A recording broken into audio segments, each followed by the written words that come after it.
thank you. Ya. Nah, awalnya kenapa kepikiran bikin kopi sunyi ini? Jadi sebenarnya awalnya sunyi itu memang dari saya sendiri yang punya passion di bidang kemanusiaan. Dulu tuh memang orang tua saya ngajarin bahwa ada isu tuh yang mesti kita angkat, yaitu kesetaraan. Tapi ketika saya masuk SMA, penjuruan, saya bilang sama orang-orang penjuruan itu, saya isu yang mau saya angkat, passion saya kemanusiaan. Kamu mau jadi apa? Kamu mau jadi suster, kamu mau jadi ini orang-orang yang nolong-nolong itu. Otomatis passion saya tuh waktu itu dibantah dan ditahan. Akhirnya waktu saya kuliah, saya coba untuk mempelajari sebuah passion baru, yaitu entrepreneurship, bisnis. Dan di sana saya belajar banyak ide-ide kreatif di Jakarta. Tapi apakah semua ide kreatif itu tentang profit? Enggak juga. Di situ saya diingatkan kembali dengan passion saya. Saya coba tentang disabilitas di Indonesia, dan saya melihat fakta yang sangat mengejutkan. Dari angkanya yang kurang lebih 27 juta, tingkat pengangguran itu sangat tinggi banget. Tingkat diskriminasi masih sangat tinggi. Saya merasa bersalah. Kemarin selama saya kuliah, saya kemana aja? Maka dari itu, saya coba untuk terjun lagi ke komunitas teman-teman difabel.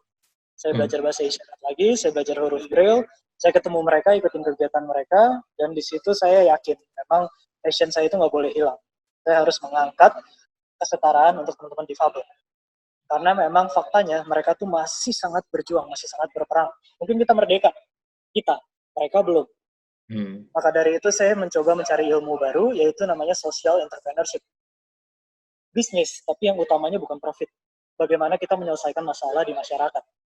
Saya belajar, waktu itu sempat ke Singapura, dan di sana ketemu teman-teman difabel, dan mereka sudah lumayan setara, sudah ada perkembangan. Sedangkan ketika saya balik ke Indonesia, mereka masih berjuang banget. Saya coba pulang membawa ilmu, dan saya ajak teman-teman, dan kita membuat konsep. Konsep apa? Konsep coffee shop yang nggak cuma menjual kopi, tapi membawa harapan. Kopi yang mengajarkan masyarakat Jakarta tentang inklusivitas. Mulai dari juru parkir, barista, chef, social media manager, semua yang bekerja adalah teman-teman disabilitas. Di sini kita pengen mendidik masyarakat Jakarta untuk melihat, wah ternyata mereka bisa bekerja ya, wah ternyata mereka hebat ya sama dengan kita. Mindset kita yang salah. Itu yang saya ingin edukasi. Sehingga mereka pulang, mereka nggak cuma bawa kopi. Kopi ini enak nggak? Tapi mereka bawa cerita. Ceritanya disebar ke grup WA keluarga, ke teman-teman. Lama-lama, tembok diskriminasi bisa hancur. Itulah yang kita inginkan dari sini. Oke. Ini untuk perkembangannya gimana tuh sekarang? Jadinya GoFoodnya tetap lancar juga, ramai juga orang-orang masih.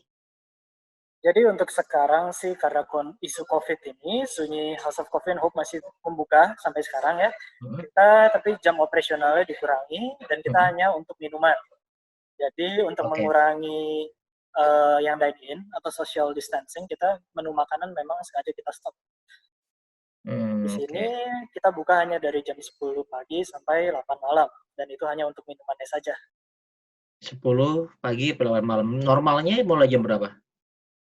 Awalnya kita buka Selasa sampai Minggu jam 10 pagi sampai 10 malam. Oh, 10. Oke. Ya, dengan servis yang lengkap, kita ada kegiatan bahasa isyaratnya, kita ada menu masakan, tapi kalau sekarang kita hanya menjual minuman saja. Dan kita inginnya sih mengajak masyarakat untuk pesan secara online.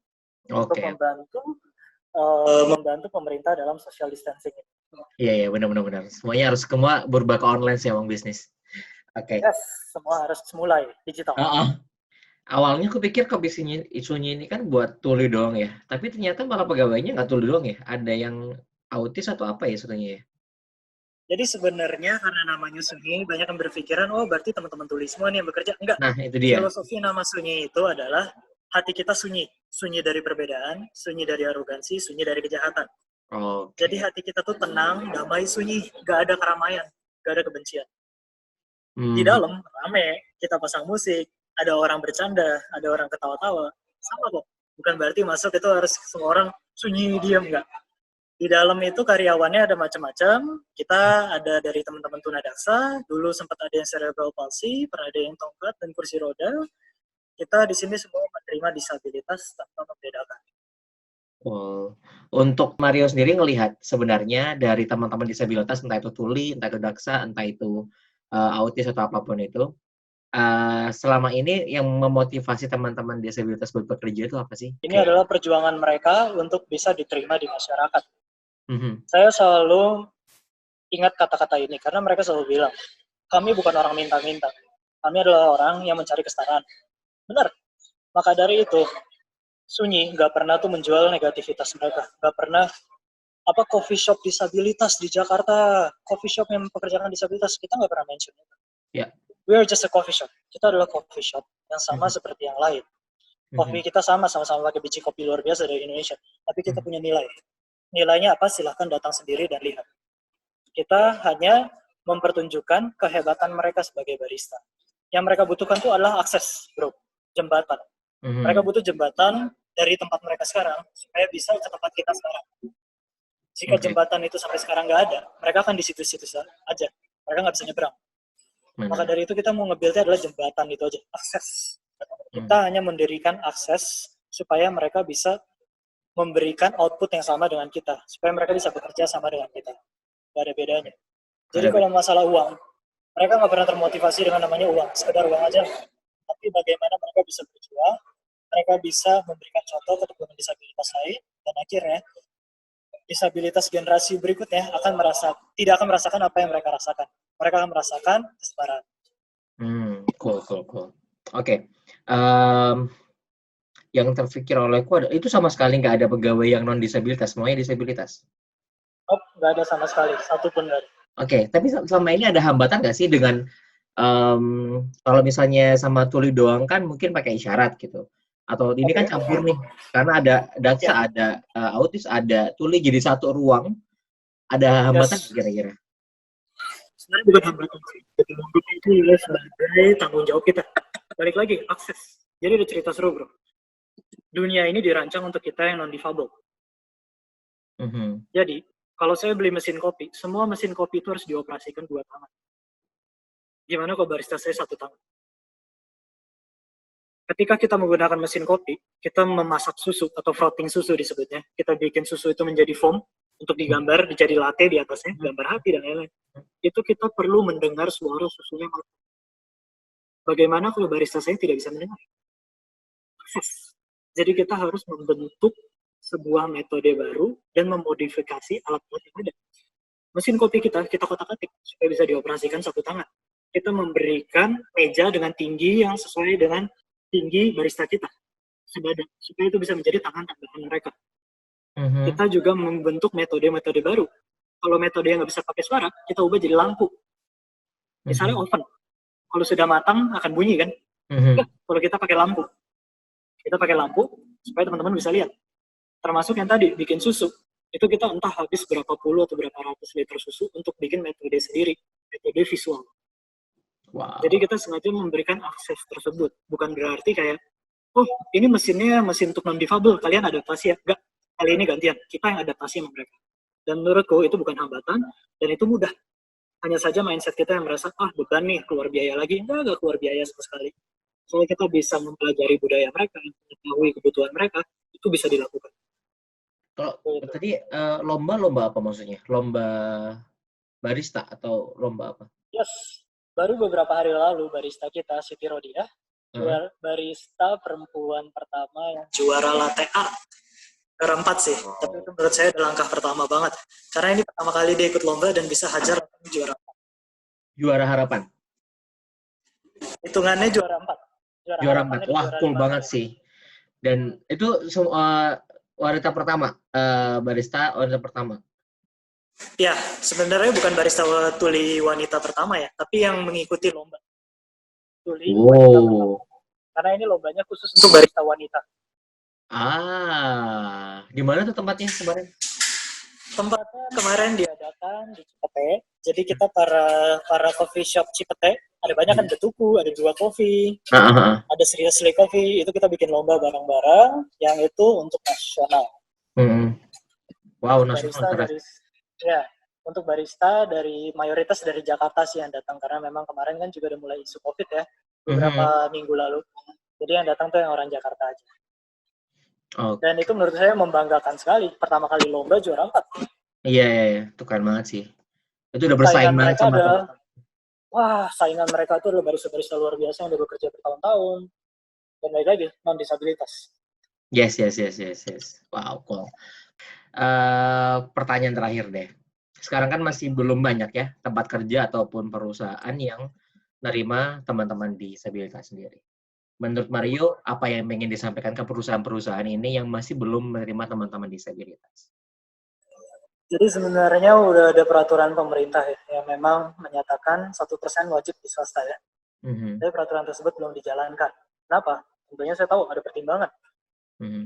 Masih ada mindset yang menyatakan bahwa teman-teman disabilitas itu adalah beban. Masih menyatakan mereka tuh nggak bisa kerja, bisanya ditolong. Mindset itu yang harusnya diubah. Balik lagi, akan semua orang bilang, bikin akses tuh mahal, bikin akses tuh susah. Enggak. Selama kita bisa belajar budaya mereka, kita mengetahui nih, apa sih yang mereka butuh, dan kita memiliki niat dari hati untuk menolong mereka, maka akses itu bukan jadi masalah. Kita bisa selalu membuat akses. Seperti kita aja, memang butuh waktu lama bro. Ngotak-ngatik mesin itu lama. Saya habis sebulan buat ngotak-ngatik mesin. Tapi bagi saya itu tanggung jawab. Itu tanggung jawab kita sebagai masyarakat Indonesia untuk menolong. Merdeka itu nggak cuma buat kita, tapi buat mereka juga. Merdeka sama-sama. Banyak banget ide-ide kreatif bro. Anak-anak milenial ini sangat luar biasa idenya. Tapi coba dong tolong diselipin isu inklusif di dalamnya. Coba ide-ide hebat kalian diselipin isu inklusif, muncul sunyi-sunyi lain, muncul pekerjaan-pekerjaan lain untuk mereka. Lama-lama, tembok diskriminasi hancur, runtuh. Saya yakin itu. Saya pun terima kasih dengan Cobility. Aku sempat pelajari, perjuangan kalian juga luar biasa. Terima kasih banget sudah mau untuk mengangkat isu ini dan juga membantu hiring teman-teman disabilitas. That's a very good work. Terima kasih sudah membantu teman-teman disabilitas. Kita sama-sama berjuang lah. Yes, sama-sama berjuang. Kita juga nggak akan bisa bertahan sih kalau misalnya nggak ada teman-teman juga perusahaan yang mau untuk menerima disabilitas. Sebenarnya sama sih, karena kita juga di Sunyi ini, kita melakukan training. Banyak banget. Kita pernah nge-training, kita sudah sertifikasi 16 disabilitas. Ada yang tunanetra, ada yang cerebral palsy, itu untuk menjadi sertifikasi barista, supaya mereka bisa kerja. Wow. Karena kita nggak cuma bisnis, tapi kita juga yayasan. Sini. Yayasan kita mentraining banyak teman-teman disabilitas supaya mereka bisa siap untuk kerja. Sebenarnya tadinya idenya adalah ya tadi kita mau bikin sekolah barista aja. Tapi saya mikir-mikir nih, kalau saya bikin sekolah, mereka lulus nanti kemana? Jadi saya mikir, gimana caranya kita bikin dari hulu ke hilir. Mereka di sekolahin, lulus, langsung dapat kerja juga. Sekaligus ngasih contoh ke masyarakat. Jadi bener kita sekali mendayung dapat semua. Semuanya benar-benar. Begitu. Dan intinya adalah untuk mengedukasi masyarakat. Balik lagi bro, susah banget mengedukasi masyarakat. Yes, harus benar-benar ketemuin langsung sih. Masyarakat kalau nggak kepentok, kalau nggak ketemu langsung, itu nggak akan paham tentang apa sih pentingnya ini. Yes, wajar kalau mereka akan merasa, oh disabilitas tuh ternyata gini, disabilitas tuh yang namanya disability, tidak punya abilitas.